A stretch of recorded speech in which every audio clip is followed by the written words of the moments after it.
Imagine you're walking into a family gathering.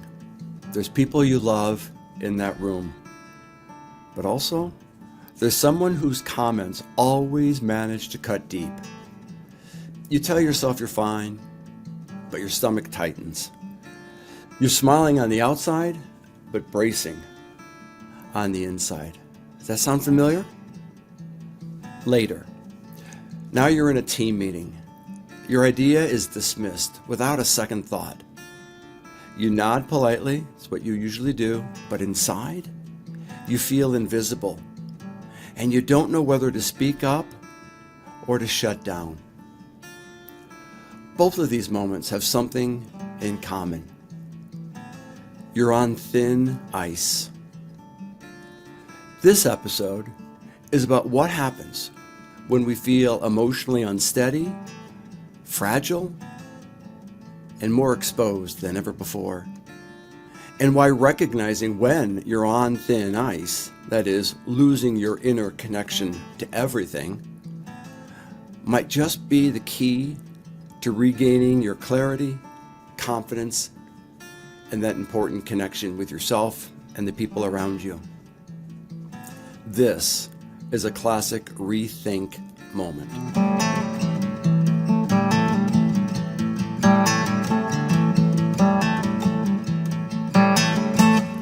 So welcome back to the Rethink Podcast. I'm your host, Dr. David Zirk.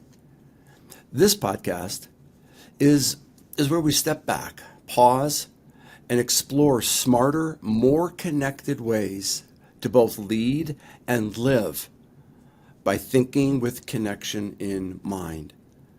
And there it is. I just let the cat out of the bag, thinking with connection in mind, which is exactly what is meant by the word rethink. R-E, relationship enhanced thinking. Rethinking the connections with yourself, your deep thoughts, your memories, and others, and what's going on in their private world. In today's episode, we're going to explore one of the most human experiences, vulnerability under pressure. We're using the metaphor of thin ice to understand what's happening inside when we feel emotionally off balance and how to regain our footing, improve our confidence, and engage with authenticity. Thin ice moments seem to come out of nowhere. One comment, one oversight, one disappointment, and suddenly we're flooded. We're flooded with self-doubt, becoming anxious more than ever before, or we go to a place of lightning quick defensiveness. Here's the key. The danger isn't the ice. It's that we don't recognize how thin it's become until we fall through. So let's break down what thin ice reveals, how to name it, and the 4 moves you can make to recenter and reconnect. So let's dig in.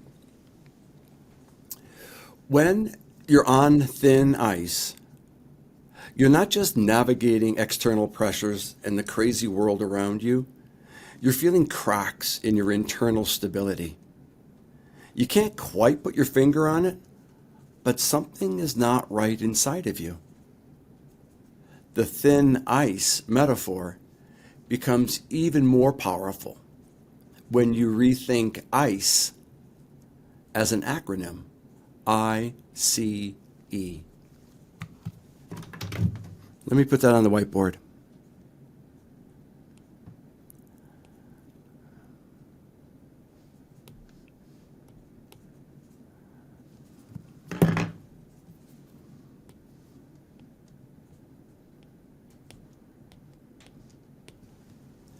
ICE.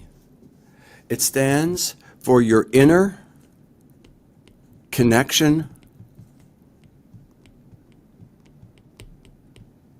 to everything. So you can tell I'm shooting for the fences. ICE has to do with what's going on inside of you. And when you feel connected to your world, both inside and out, you feel strong and sturdy. But when the ice thins, things change. Let's talk about that. This vital connection with yourself and the world around you, it includes your emotional security. But there's more. It's your understanding of your past and your desire for an amazing future. So it has to do with time. It's even deeper. It's your sense of identity. How do you feel about yourself? How are you shaping yourself? How are you changing and growing?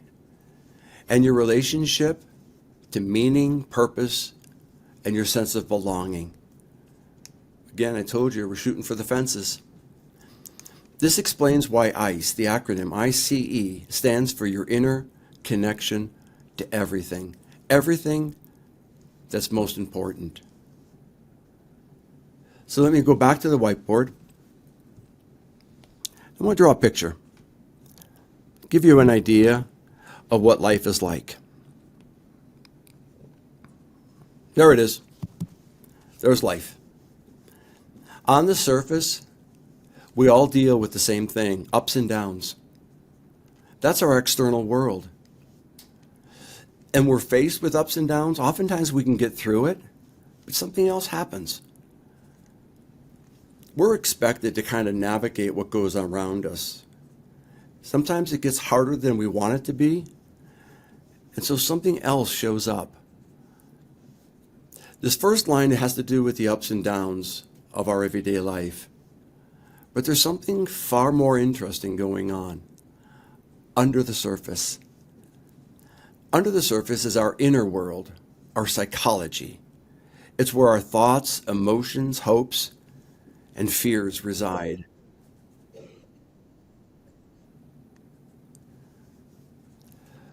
The second line I'm going to be drawing reflects the thickness of the ice within you.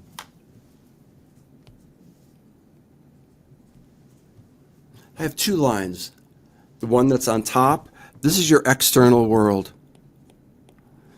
In between, this is your internal world. This is what's going on inside of you. And when the ice thins, as I'm drawing this arrow, as the ice thins, the insecurity within you begins spiking. It's often tied to one or more of what I call the big six internal threats. These threats of insecurities include your sense of inadequacy, inferiority, insignificance, ineptness. Another word for that would be incompetency, incompleteness, and what I call common insanity. Take your pick. We all experience one or more of those. This is when the world around you keeps telling you that there's something wrong with the way you think or feel or act. The feedback that we get can cause great confusion within us. But the repetitiveness of this feedback causes you to question your own identity, your reality, and even your sanity. So don't worry too much. It's common for all of us to feel a little insane now and again. So let's have fun with this.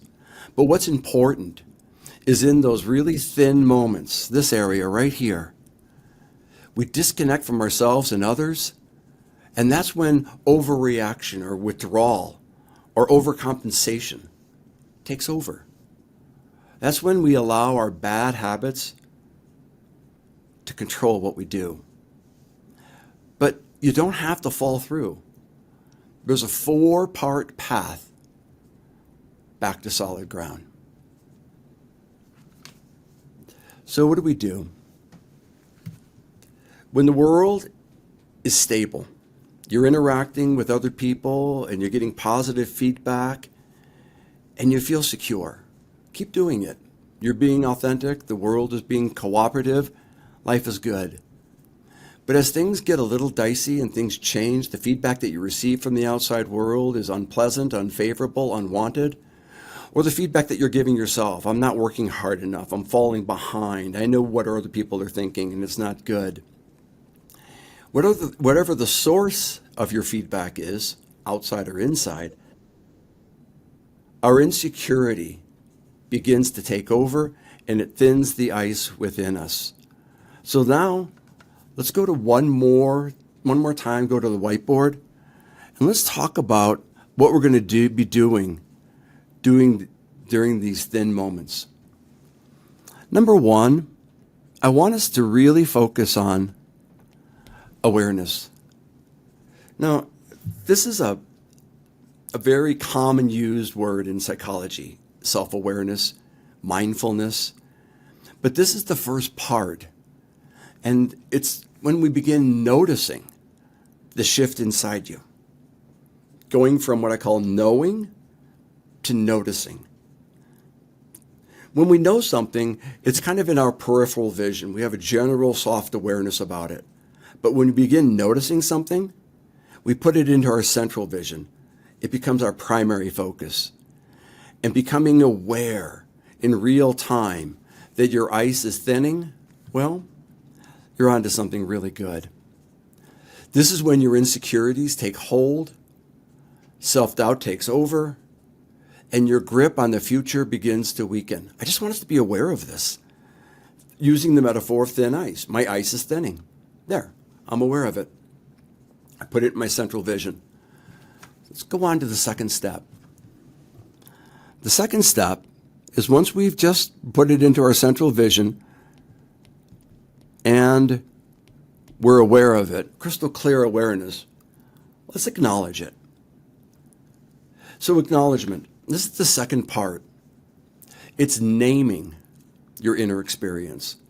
Now you can either do this out loud, share it with another person around you. Hey, I'm on thin ice. Or you could also just activate your self-talk. You could really begin having that really important dialogue within yourself and doing it with intentionality. Hey, you know what? My ice is thinning. Or I don't know where it came from, but my ice is not thick right now. I'm on thin ice. Now, what's interesting in psychology, there's a wonderful phrase. And it says, if you can name it, you can tame it. Not only is that lyrical and wonderful and memorable, but what it means is that by naming your inner experience, you've moved closer to responding and further away from reacting. So by naming your inner experience, I'm on thin ice, you are containing its emotional energy. So instead of it getting out of control and controlling you, you are kind of putting it into a box and saying, I need to do something about this. Well, one thing I don't want to do is make it worse, have it be larger. This allows your thinking brain to engage or stay online, and it helps you begin navigating the moment with greater awareness and consciousness and intentionality. So we have two steps right now. We're aware of what's going on inside of us. We're on thin ice. We've acknowledged it. We've taken it from our private experience and put it into a public acknowledgement. And again, that talks about that's in the service of containing it and in heightening and elevating our sense of awareness. And there's a third step. Let's have fun with it. Going back to the whiteboard, I wrote the word analysis. Now, some people get overwhelmed by this word. But what I want you to keep in mind, this third path is asking, what about this situation feels familiar? And here's what I want you to do. I want you to give yourself 30 seconds to contemplate this situation. Just 30 seconds. You'll be surprised how much insight shows up when you ask it to. Now, your analysis should be brief. That's the reason why I offer 30 seconds. This is the moment you need to trust your instincts. Go to your gut. What you're looking for is identifying what part of your past has returned. Now, you probably remember one of my favorite phrases, the past is always the problem. And this analysis is trying to get you to focus on what part of the past has become present that may and wants to begin impacting your future. And all we're trying to do is sever that. The past is a very forceful energy, and we're just trying to become aware of it. In this 30-second analysis at the end, I just want you to say, what's my best guess? So we're aware of it, we've acknowledged it, brought our private experience into a public acknowledgement. We've analyzed it for 30 seconds, we're having some fun with it, and we're reaching kind of a best guess or a gist of what's going on. You don't have to be approximately correct. And the fourth one is adapt. Adapt. Adapting is, what are we going to do about this? This last part of adapting is choosing a relational response over a reactive one. And that's a pretty powerful phrase, because in conflict, our mind goes to a place of reactivity. It's going to go into self-protection, it's going to defend you, and it's going to try to help you stay safe. The mind is not relational by design. We choose to be relational. And that's the reason why adapting and giving you an option that you can be relational is kind of like a key to self-empowerment. So I want you to know, in a time of conflict, trouble, distress, emotional disturbance, we always have three choices. We can be rational. We can go into our higher order reasoning and really begin analyzing it and tearing it apart and trying to come up with incredible definitive knowledge around it. We can be rational, take the high road. We can also be emotional, allow our emotions to surge, take over, and to kind of dysregulate us and just go into a very state of psychological rawness. But I told you there's three choices: rational, emotional, relational. So being relational is the point I want to focus on, and that's what rethinking is all about: relationship enhanced thinking. This third choice is the foundational building block to relationship intelligence and becoming skilled at rethinking. That's what this podcast is all about. Understanding when you're in a moment that's troubled, giving yourself an opportunity to rethink it, so then you can have some options that are available to you. Let me give you some real life examples. Let's take a mom. She finds herself snapping at her son for forgetting his lunch again. Who hasn't been there, right? But beneath the surface, she's juggling work stress, parent guilt, and an inner voice whispering, "You're not doing enough." She's not mad about the sandwich. She's on thin ice. When she takes a moment to acknowledge how much she's overwhelmed, bringing that into her central focus, naming it, the tension softens. This is what allows her to shift and move from criticism to connection. Because of being intentional, she stepped through awareness, acknowledgement, analysis, and adapting at lightning speed, and she learned how to very naturally turn conflict into connection. And the more she practices this, the better she's going to get at it. She's going to master it. So let's shift to the workplace for a moment and give you another example. A team leader gets defensive after being left out of an email thread. He starts micromanaging. That's his response. Reading into every omission. What's the truth? He's on thin ice. Triggered by past experiences of exclusion. Remember, the past is always the problem. This person has past experiences of feeling excluded. And during times of uncertainty, that's the energy that comes back. He really does believe that his team is excluding him. But instead of acting out, he pauses. He names it and reaches out with curiosity, not accusation. That one act of self-awareness shifts the team dynamic. Again, awareness, acknowledgement, analysis, adapting. That's what allows us to go from being defensive to then restoring a connection. Now, I can make it sound easy by putting 4 steps on the board, but I'm putting this out there for, 1, for you to know it, but 2, to practice it and begin asking yourself, where should I step in? So this week, I want you to notice the signs when you're on thin ice and ask yourself, is my reaction oversized to this situation? Am I making it bigger than it needs to be? Am I replaying something small from my past over and over and over again? Has my past intruded my present and is about to take over my future? Do you feel disconnected from yourself, or do you feel disconnected from others? I want people to feel that. We know what it feels like to be connected with each other. Sometimes we don't see when that disconnection occurs.